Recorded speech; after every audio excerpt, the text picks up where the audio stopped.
Hello and welcome back! By the time you're watching this, my outfit probably looks very inappropriate because today I'm filming on the 16th of June 2023 and I'm anticipating that this video is going to go up around Christmas. So as you'll have seen from the title of this video, the intention is that I'm going to be reviewing all the various plays and musicals that I've seen throughout 2023. It was probably a bit late to be making this decision now, considering that we're nearly halfway through the year, but actually a lot of the theatre that I've arranged to see is kind of still to come, so I thought now would be a good chance to kind of review what I've already seen, and then as we go on I will review each show shortly after I've seen it. The first show that I saw this year was Blood Brothers. So Blood Brothers is a musical which I think is set in the 80s in Liverpool, but it's a musical that follows the lives of this lady who is in poverty and she knows that she's going to have another baby, but then she finds out that it's twins.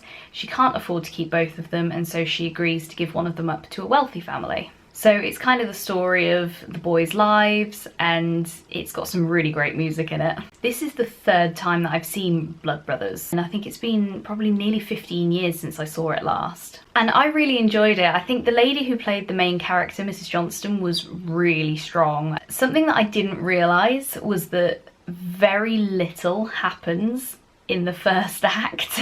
So you do kind of get obviously the context in the background, but there is a massive chunk of the first act where there's just nothing of substance that happens. But I did really enjoy it, definitely, and I think if I had to rate it out of 5, I would probably give it 3.5 or a 4. So my next play was almost exactly 2 weeks later, which was Vardy vs Rooney, the Wagatha Christie trial. So I saw this when it was playing in London. When I'm filming this, it's currently on tour, I believe. I don't know what is going to happen once this tour is finished. It's a bit of a shame really, because I had watched a programme about the trial which was very similar. It was based on the court transcripts, as is the play.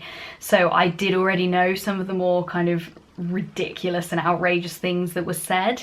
So that was a little bit of a shame, but overall I would highly recommend it. It was really funny, it was very clever. What I would say though is that there's a moment towards the end when they kind of really drive home the fact that this is two women's lives and it's not just a comedy. And I think that's something that's really important to remember. But that's a bit of an existential question. I would definitely recommend it if you're thinking about going to see it. If it's still kind of on a tour or whatever by the time you see this, I would definitely recommend it, but only if you're over a certain age, because it is probably a little bit inappropriate for anybody that's under like 15 maybe. If I had to give Vardy vs Rooney a score out of 5 again, I would probably give it a 4.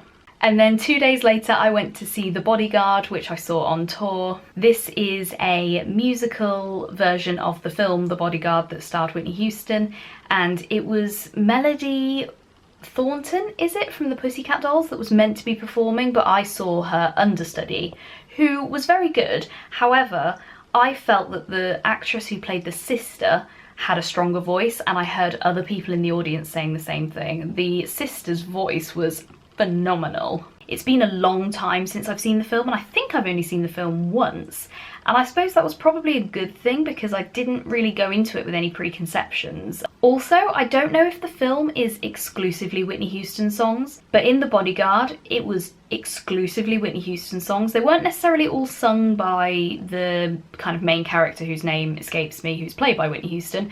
They are sung by other members of the cast too. I also saw this just after the whole controversy where the police were called to tour when it was in Manchester because somebody was drunkenly singing along and everybody got in a fight. So in a way that was probably a good thing because people didn't really sing along, although there was this woman who was a row in front of me, albeit to the side, and she was singing and dancing at points, and it was just frustrating because I'm not there to watch you sing and dance, I'm there to watch the people on stage sing and dance.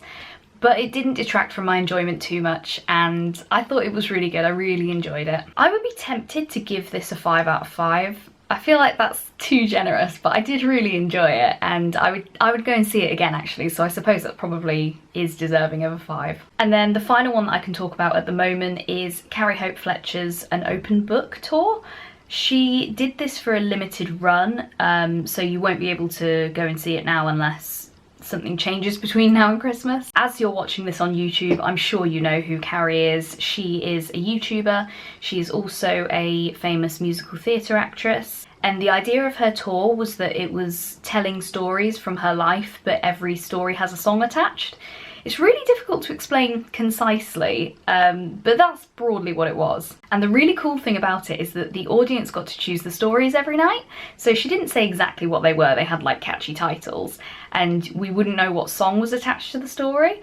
So apparently there were certain ones that she did every night, but then there were other ones that people could vote for, which was really cool. But I was umming and ahhing about it a bit, and I thought, you know what, I'm just gonna go and see what it's like. And I did really enjoy it. But overall, I think it was really good. And I've seen a few people say online that they think that's the best show that they've seen this year. I suppose because it's a bit of a different concept, which is quite nice. So my rating for an open book Carrie Hope Fletcher's tour, I would give that a 4. And as I said, I'm going to see Winnie the Pooh the musical on tour tomorrow, so I will let you know my thoughts on that now. Hello, it's Thursday and I saw Winnie the Pooh the musical on Saturday and I still haven't filmed this video yet. So I went to see Winnie the Pooh the musical in Birmingham, and overall I'm gonna give it 4 stars.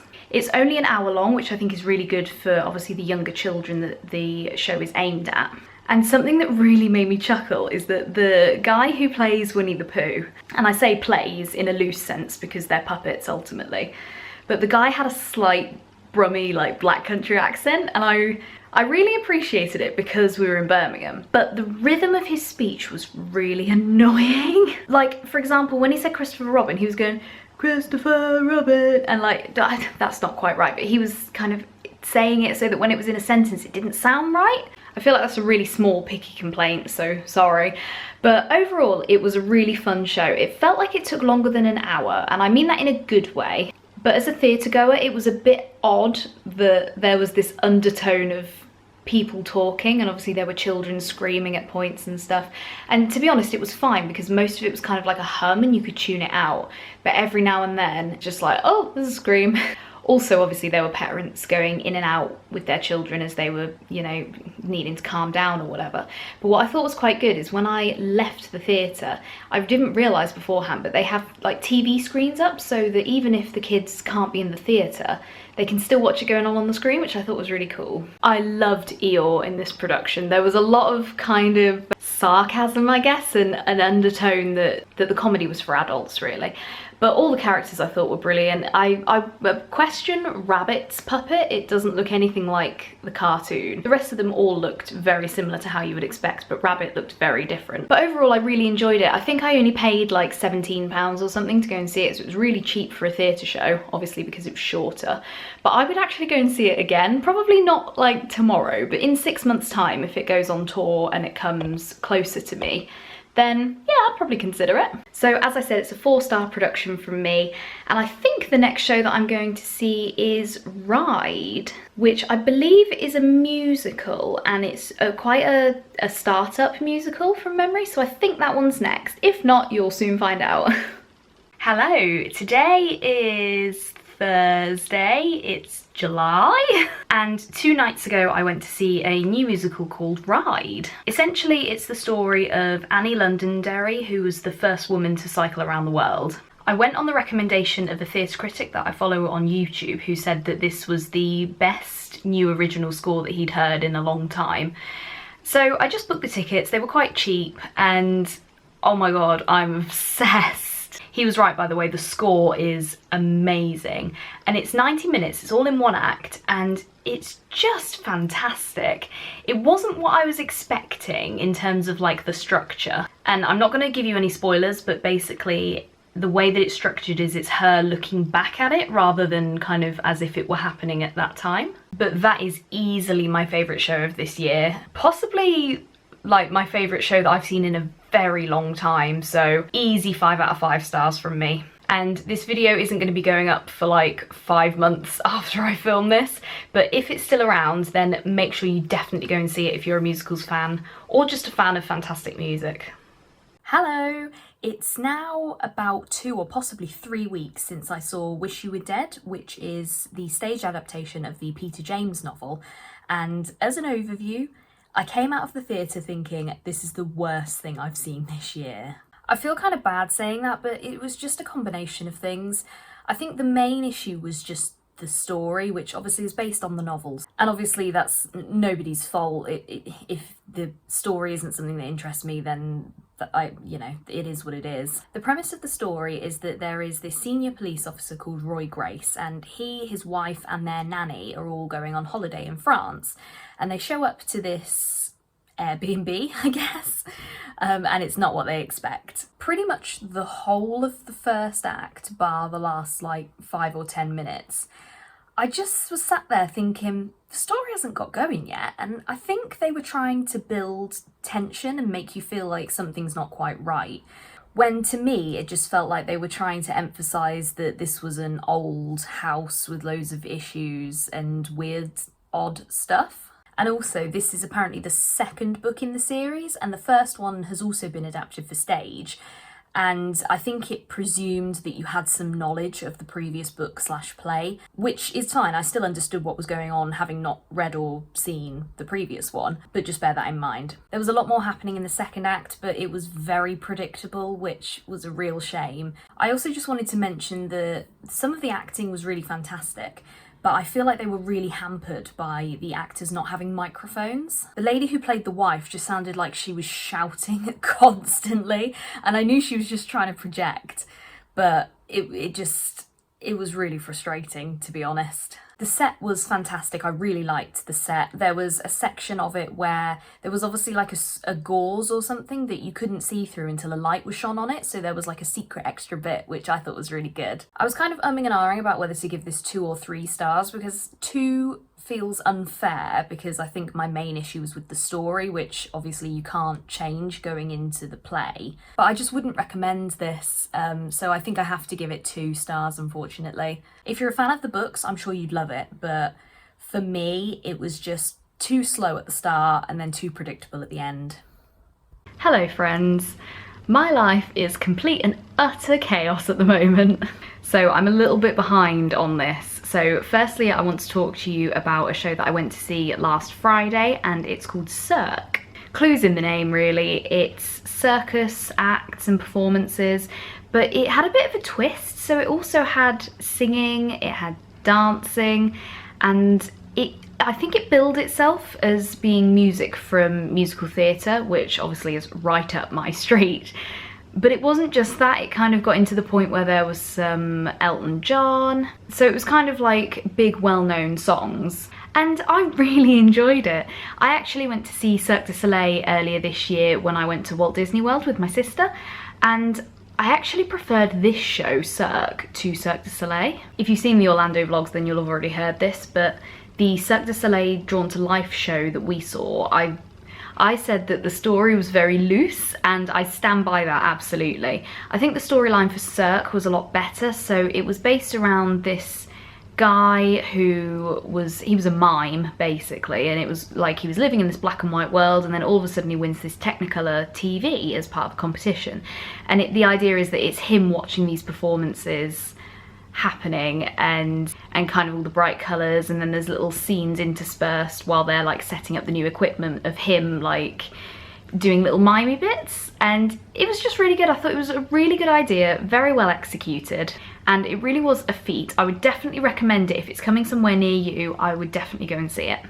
I don't know whether I'd give this, I'd probably give this like a 4.5. I really want to like not do half stars, but it was absolutely brilliant, and it's definitely a strong 4, possibly teetering into a 5. I don't know what it is that makes me think not 5. Possibly that in the second act there was a lot less circus, so they had bigger tricks that they were doing and more scary, I guess, and more impressive, but there were fewer of them and they didn't last as long, so it felt like there were these huge gaps of time in the second act. And I think probably in the second act, only maybe half of that, if even that, was actually circus performances. A lot of it was the mime kind of like filling in the gaps, or other people dancing and singing and that sort of thing. So it was very good, and I would definitely recommend it, and I would probably go and see it again, albeit not for at least kind of a year or 2. And hopefully there would be some new acts in the meantime as well. And then last night I went to see The Boy Who Sailed the Ocean in an Armchair. I think that was right. So this is a musical adaptation of, I think it's a children's book, and it follows the story of this, 10-year-old boy called Beckett in the lead up to his 11th birthday. His mum died when he was a child, and the whole premise is around the fact that in the middle of the night, his dad gets him and his brother up out of bed and is like, quick, come on, we're leaving, we've got to go. And so it's kind of all about Beckett dealing with his grief and then kind of being uprooted and why they've had to leave and all this sort of thing. There was a lot going on, and it was longer than I thought. So the first act was an hour and a half, and I also thought this was a bit odd that kind of this whole time we've been leading up to Beckett's birthday. This is this big event, and then it happens at the end of Act 1, and I have to say the feeling in the auditorium was sort of like, is that the end of the play? Is it just like a one-act thing? And I kind of had that thought myself, and then I thought, no, they haven't done bows, so it can't be the end of it. It was very cleverly staged. The cast were all very, very talented. The children were amazing. Like, I can't imagine having that amount of talent at that young age. The problem that I have with it is kind of like what I said about Wish You Were Dead, in that my problem is the book, as in like the story. I haven't actually read the book. And the thing that annoyed me the most is that the dad breaks up with his girlfriend, and that's like a really pivotal point in the play. But we're never told why, and that might sound really stupid, but I was waiting to find out why the dad had broken up with the girlfriend, and it was just never addressed. Why? And I think maybe that's biased me slightly about the story, because there's this huge hole that they just never addressed. But I just sort of felt like if you go to watch this show, you have to enjoy the journey. As much as there's a start point and an end point, and they are different and there's character growth, it's not that significant. Like, you've just kind of got to take it for what it is, enjoy it, and appreciate the talent of the cast, I suppose. In a less kind way, there isn't really that much of any consequence that happens. As I was driving home, I was thinking about what star rating I'm going to give this, and my instinct was a 3 or a 4. I think in reality, it's got to be a 3. I wouldn't go and see it again. I wouldn't necessarily recommend people to see it either. I think if someone was going to see it, I wouldn't be like, oh, that's terrible. I'd be like, oh, right, okay, fine. And like I said, that is no reflection on the cast at all. I thought they were fantastic. I thought the songs, I didn't realise it was basically sung through, and I love a sung through musical, so I really appreciated that. Some of the lyricism was very clever, but unfortunately the story for me was just a little bit kind of waiting for something of consequence to happen, and it did at the end, but it's certainly not one of the best shows that I've seen this year. Hello everyone, this is a new location. I'm in my bedroom, and I wanted to tell you about a musical that I saw actually this time last week, which is Greatest Days, the Take That jukebox musical. I'm gonna get it out the way. I feel like the more I've kind of digested it post the show, the more brilliant I feel like it was, and I think I had the same thing with Ride earlier this year, which you'll obviously have just seen. I won't ruin the plot too much, but essentially it's about a group of friends who grow up with this boy band who, conveniently, there are 5 of, they're all men, they wear the same outfits and do the same choreography and sing the same songs as Take That. And then it's about them kind of reuniting 25 years later because the boys have done a reunion tour. It was so much fun, and I mean, I like Take That. I wouldn't say I'm like a massive fan or anything. I didn't know all of the songs, although I knew most of them. But it was a real feel-good show, very funny. Obviously music was great because it's Take That. So for me, it was definitely a 5-star. If you'd have asked me on the day, I think I probably would have said maybe 4 or 4.5. But as I say, the more I've kind of digested it, I think I really enjoyed it, and I would definitely recommend it to anyone who just likes a feel-good musical, and obviously Take That fans. I feel like I need to talk about whether or not I've given stuff standing ovations, and I can't remember how much I've mentioned that with the shows so far. I decided towards the end I was not going to give it a standing ovation, so it wasn't that fantastic, but it was still 5 out of 5 for me. Tomorrow night I'm going to see another show. It's a staged reading of The Mountaintop, which is Martin Luther King related, and I'm really looking forward to it, so I'm going to give you my review of it now. Hello, it's double review time because I've seen 2 shows since I last filmed for you, I'm sorry. So as I just said, I saw a stage reading of The Mountaintop, which is essentially kind of based on a true story. So it's basically the night before Martin Luther King was assassinated, he was staying in a motel having just done the Mountaintop speech. So it's an imagination of the writer as to what happened that night. It was a 1-act thing and it kind of started off how I expected. And then it took a massive turn. And I'll be honest, the turn was not necessarily something I agreed with. It kind of felt like a show of 2 parts. I wouldn't go and see it again, but I am glad that I went to see it. I would probably give it maybe a 3 out of 5. It's a really difficult one because it felt like nothing happened, and I'll come back to this point actually when I'm talking about the next show, because that also felt like nothing happened. And I feel like I have a bit of a problem with this where just nothing happens. So I think I mentioned it in Greatest Days as well, that there was this massive like half an hour, 40-minute section at the start of the show where nothing happened. And also with The Mountaintop, I have to say that when it got to the end, it was just deathly silent until the actors bowed, because obviously none of us knew that it was over. It was definitely something a bit different, and like I said, I'm glad I saw it. I wouldn't go and see it again, and I wouldn't recommend anybody to go and see it. I had a bit more luck with the next show that I went to see, which is 222 A Ghost Story. I saw it on tour at my local theatre, so I know there's been various iterations of castings. I'll be honest, the only person that I recognised was Louisa Lytton, because I used to be a big EastEnders fan, so it's the cast that she was in. I enjoyed it, but again, it just felt like, when I was thinking about how to summarise the plot afterwards, it was 4 people at a dinner party, and that is basically the whole plot. Having kind of digested it a little bit, I would give it probably 3.5 out of 5, but in terms of rounding, I would probably round it up to a 4 because it was better than Mountaintop. I did enjoy it. I wasn't kind of going, oh, nothing's happened yet, looking at my watch, when is this going to be over? Obviously, you can tell by the title there's a ghost involved, and when kind of everything comes together at the end, I think there's a real payoff there. And also, I would go and see it again because I would be quite interested to kind of watch it back knowing what I know at the end, if that makes sense. I feel like there's probably a lot of Easter eggs in there that you wouldn't pick up until you know the whole story, if that makes sense. I'm reluctant to say too much because I don't want to like cause any spoilers or anything, but I would recommend going to see 222 A Ghost Story. I did enjoy it. Not the best thing I've seen this year by any stretch, but I think I've seen about 20 shows this year. It would probably rank somewhere in, it's probably around about the 15 mark, so take what you will from that. I was just looking at my phone, and the next show that I'm going to see is next week, which I completely forgot about. I'm going to see Frozen in the West End. That was a bit of a last minute thing because I'm just in London for a few days next week and decided to go and see a show. So I'm going to see Frozen, which I thought nobody that I know would want to go and see with me. So I shall let you know how that went. Hello, you can probably tell that I am not in my usual location. I am in a Premier Inn. Excuse the messy room.